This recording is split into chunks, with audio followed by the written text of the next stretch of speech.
Hola a todos, bienvenidos al podcast de Pensamiento y Lenguaje, el podcast donde hablaremos sobre psicología y comportamiento humano. Somos estudiantes de psicología de la Fundación Universitaria San Mateo. Mi nombre es Oscar Barrera y me acompaña en este momento Diego Sánchez y Karen Jiménez, compañeros de clase. Hoy tendremos un momento muy especial y cargado de mucho contenido profundo e intenso. Vamos a sumergirnos como en dos temas que, aunque puedan parecer distintos, están profundamente entrelazados en la complejidad de la mente humana. Los trastornos interactivos del lenguaje y los estereotipos del lenguaje, así como también vamos a hablar sobre los delirios de persecución. Primero, pues abordaremos los trastornos interactivos del lenguaje y los estereotipos lingüísticos. Les hago una pregunta. ¿Alguna vez se han preguntado cómo nuestra forma de hablar y comunicarnos puede afectar nuestra percepción y ser afectada por prejuicios y estigmas?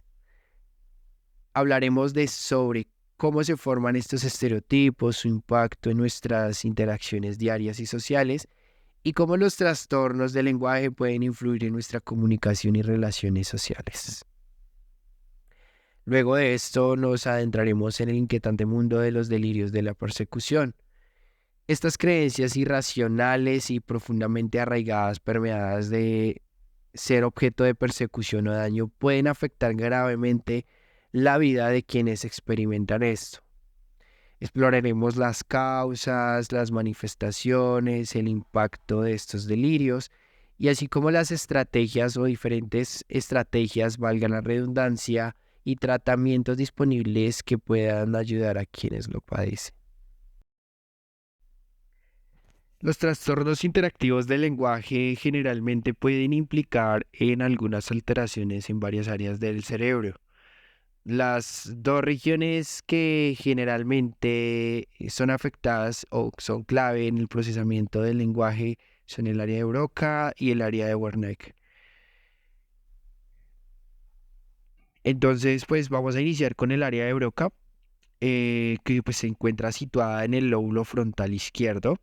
Esta área es crucial para la producción del habla. Si las lesiones en esta área se generan, pueden llevar a afasias de Broca.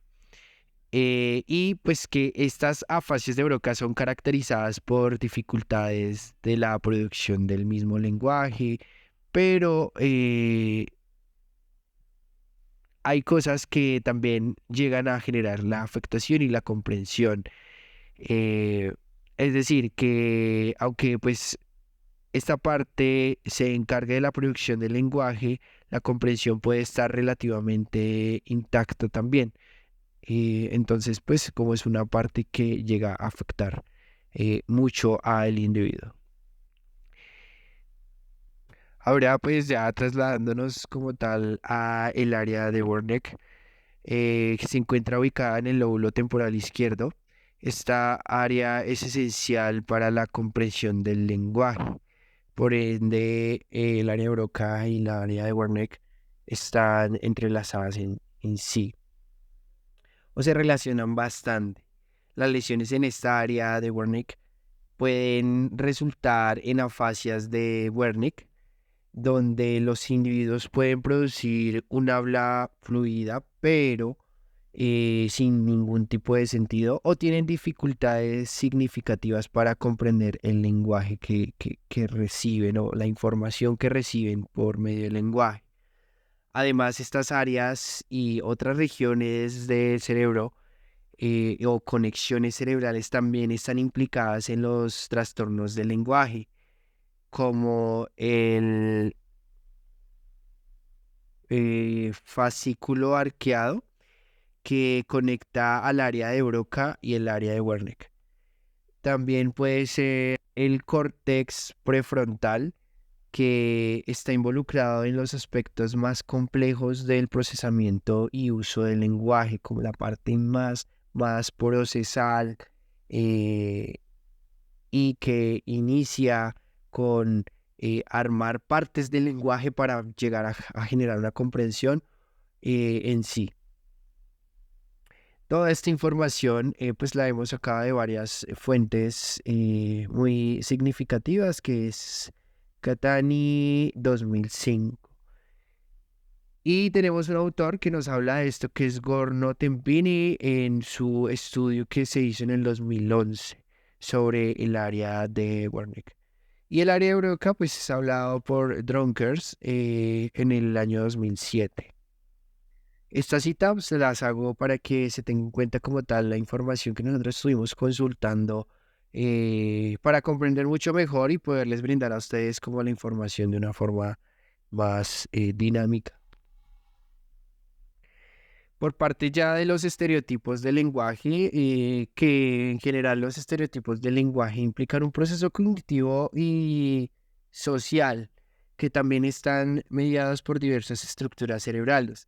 Por ejemplo, la parte de la corteza prefrontal, según un estudio de Amodio y Ratner en el 2011, donde nos dicen que esta región es vital para funciones ejecutivas y toma de decisiones. Juega un papel muy, muy, muy importante en la formación y aplicación de estereotipos. La corteza prefrontal, eso es dorsolateral, en particular está involucrada en la regulación de prejuicios y la toma de algunas decisiones basadas en informaciones sociales. Es decir, que se necesita un entorno social para la toma de estas decisiones. Ya en un estudio que se hizo en el año 2000 de Phelps, eh, la amígdala, conocida por su papel fundamental en el procesamiento de emociones, también está implicada en respuestas a estímulos sociales, incluso aquellos estímulos que activan estereotipos y prejuicios. La activación de la amígdala puede influir en la rapidez y en la intensidad de las respuestas de algunos estereotipos o respuestas estereotipadas. Y hablando ya, según un estudio de Valley en el 2013, eh, que pues nos vamos a ir hacia la parte de la corteza cingulada anterior o parte del giro cingulado. Esta área está asociada con la detención de conflictos y el control cognitivo, ayudándonos a, por decirlo así, a moderar respuestas automáticas y a ajustar comportamientos basados en la evolución de estereotipos y prejuicios. Como tal, esas son las áreas que involucran la parte de estereotipos del lenguaje.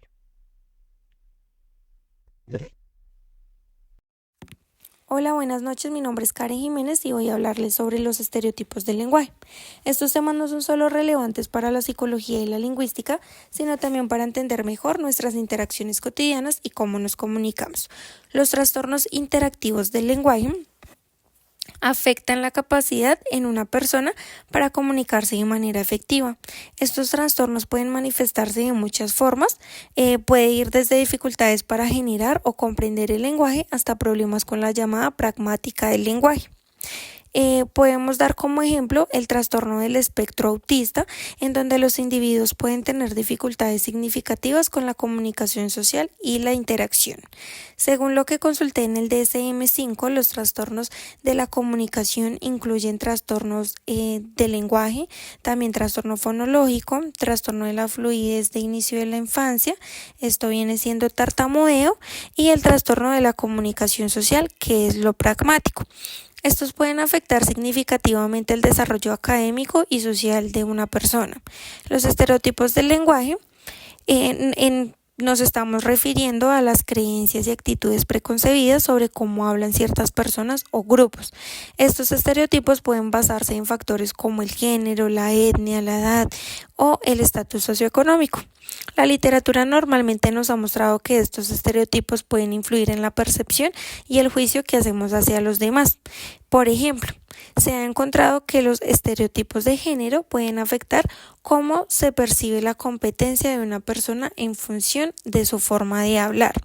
Los estereotipos del lenguaje no solo afectan las relaciones o interacciones, sino que también puede tener consecuencias más amplias en el ámbito educativo y profesional. Varios estudios han demostrado que los maestros pueden tener expectativas diferentes para los estudiantes según su dialecto o acento, lo que puede influir en las evaluaciones y oportunidades educativas que los estudiantes reciben. Hola, buenas noches, mi nombre es Karen Jiménez y voy a hablarles sobre los estereotipos del lenguaje. Estos temas no son solo relevantes para la psicología y la lingüística, sino también para entender mejor nuestras interacciones cotidianas y cómo nos comunicamos. Los trastornos interactivos del lenguaje afectan la capacidad en una persona para comunicarse de manera efectiva. Estos trastornos pueden manifestarse de muchas formas, puede ir desde dificultades para generar o comprender el lenguaje hasta problemas con la llamada pragmática del lenguaje. Podemos dar como ejemplo el trastorno del espectro autista, en donde los individuos pueden tener dificultades significativas con la comunicación social y la interacción. Según lo que consulté en el DSM-5, los trastornos de la comunicación incluyen trastornos del lenguaje, también trastorno fonológico, trastorno de la fluidez de inicio de la infancia, esto viene siendo tartamudeo, y el trastorno de la comunicación social, que es lo pragmático. Estos pueden afectar significativamente el desarrollo académico y social de una persona. Los estereotipos del lenguaje nos estamos refiriendo a las creencias y actitudes preconcebidas sobre cómo hablan ciertas personas o grupos. Estos estereotipos pueden basarse en factores como el género, la etnia, la edad o el estatus socioeconómico. La literatura normalmente nos ha mostrado que estos estereotipos pueden influir en la percepción y el juicio que hacemos hacia los demás. Por ejemplo, se ha encontrado que los estereotipos de género pueden afectar cómo se percibe la competencia de una persona en función de su forma de hablar. Los estereotipos del lenguaje no solo afectan las relaciones o interacciones, sino que también puede tener consecuencias más amplias en el ámbito educativo y profesional. Varios estudios han demostrado que los maestros pueden tener expectativas diferentes para los estudiantes según su dialecto o acento, lo que puede influir en las evaluaciones y oportunidades educativas que los estudiantes reciben. Hola, mi nombre es Diego Sánchez. Voy a hablar acerca de los delirios de persecución. Son una forma de pensamiento que genera delirio donde una persona cree firmemente que está siendo perseguida, acosada, engañada o es víctima de conspiraciones. Estos delirios son muy comunes en trastornos como la esquizofrenia y el trastorno delirante. Las personas que tienen estos delirios pueden interpretar de mala forma las acciones de los demás como amenazas, incluso cuando hay evidencias objetivas de tales intenciones. Podemos hablar de las estructuras cerebrales más afectadas, entre ellas, pues los delirios de persecución están asociados a complicaciones en varias partes del cerebro, generalmente aquellas involucradas en el procesamiento de la información, la evaluación de amenaza y la regulación emocional. Las principales estructuras las principales estructuras afectadas son pues la corteza prefrontal. Esta región es crucial para funciones ejecutivas, toma de decisiones y regulamiento del comportamiento. En los individuos con delirio de persecución se ha observado una disminución de la actividad de la corteza prefrontal dorsolateral, lo que puede afectar la capacidad de evaluar adecuadamente las situaciones y controlar las respuestas irracionales. La segunda pues, sería la amígdala. La amígdala está implicada en el procesamiento de emociones, especialmente miedo y la ansiedad. En los delirios de persecución puede haber una hiperactividad de la amígdala.